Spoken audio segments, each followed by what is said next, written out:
Hello, friends, and welcome into Minnesota Vikings Now. I am Tom Downey here with some breaking news that's fairly noteworthy. On the eve of training camp, the Vikings have chosen to cut quarterback Nate Stanley. We'll break down that roster move and what it could potentially mean in terms of another big addition coming to Minnesota. But first, this is exactly why you guys are subscribed and have your notifications turned on. Now, some of you might not realize it, but you actually got to have a proper YouTube account to make that happen. So here's what to do. Click sign in, click create account, fill out your information, then go to Vikings Now. Click subscribe and turn those noties on. Remember, when you first subscribe, YouTube defaults to personalized. So click the bell, subscribe, click it again, and change it from personalized to all. That way you don't miss out on any breaking news here at Minnesota Vikings Now. Let's get into the Nate Stanley release, which I am at least somewhat surprised by. Not that Nate Stanley was going to make the roster or anything. I mean, he's just not that good of a player as far as I'm concerned.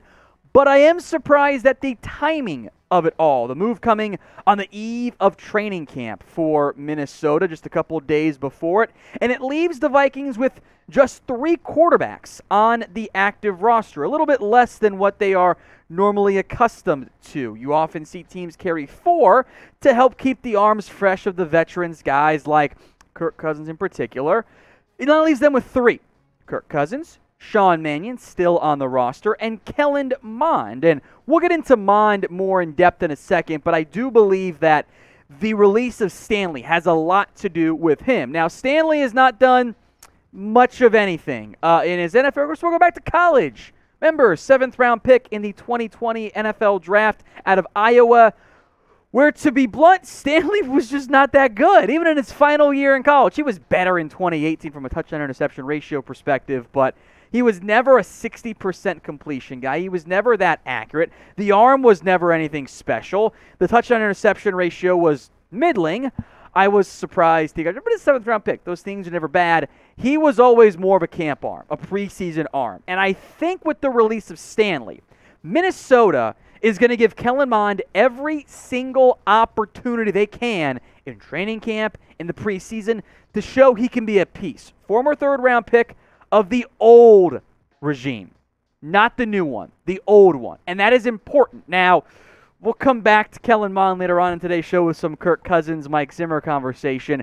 But the old head coach didn't like him. We all know that. We all heard that press conference was shockingly, in a kind of sad, funny way, hysterical.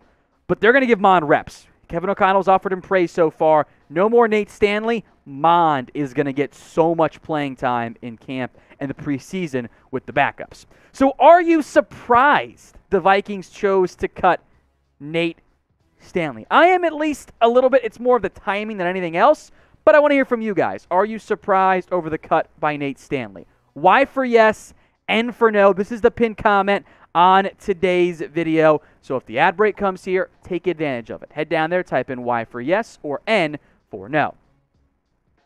Let's move now to, well, there's an open roster spot. Who could the Vikings go sign? 2 names I want to focus in on at least a little bit today. Ndamukong Suh, as allegedly, remember, the Vikings have had multiple conversations.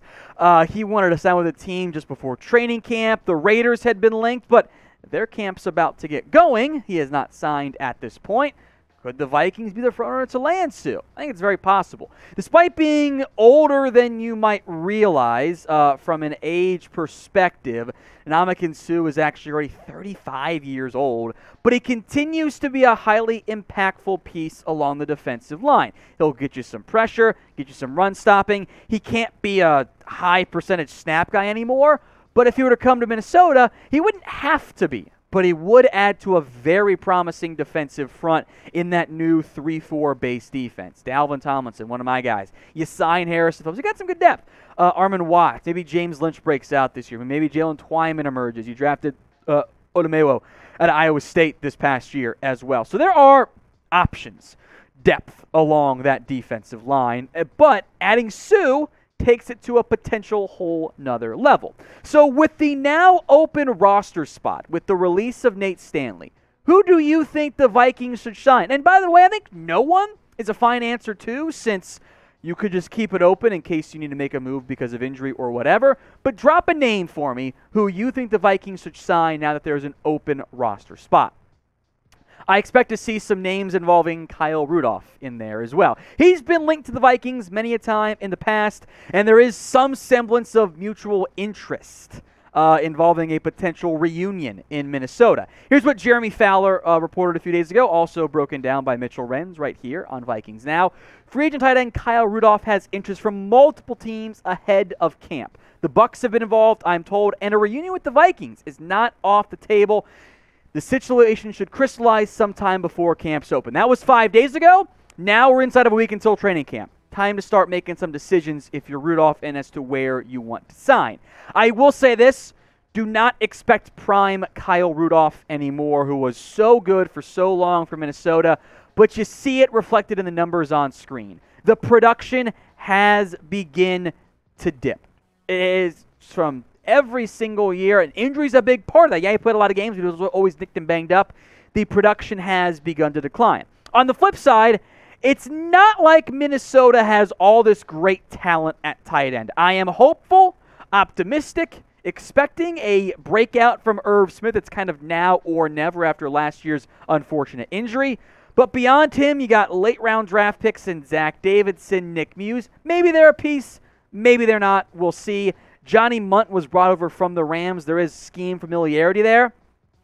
And Ben Ellefson is, not maybe not the way you want to go in terms of backups. I mean, the Jags had nobody who can do anything for them last year. So I am worried about the tight end depth. I would be totally down to sign it off for what I would assume would be a very cheap, borderline, if not vet min deal.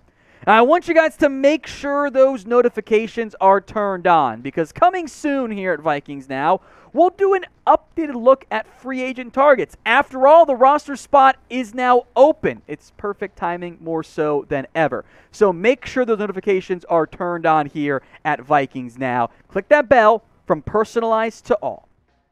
To wrap up today's show, some interesting comments made by former Viking Ben Lieber about Mike Zimmer and Kirk Cousins, which, by the way, shouldn't maybe be that surprising. It's not the first time we've heard some anti-Cousins thoughts about Mike Zimmer, if that part makes sense, that Zimmer didn't like Cousins. Here's what Ben said, quote, "I think he's finally going to thrive, really thrive, in a system and a coach that actually respects him.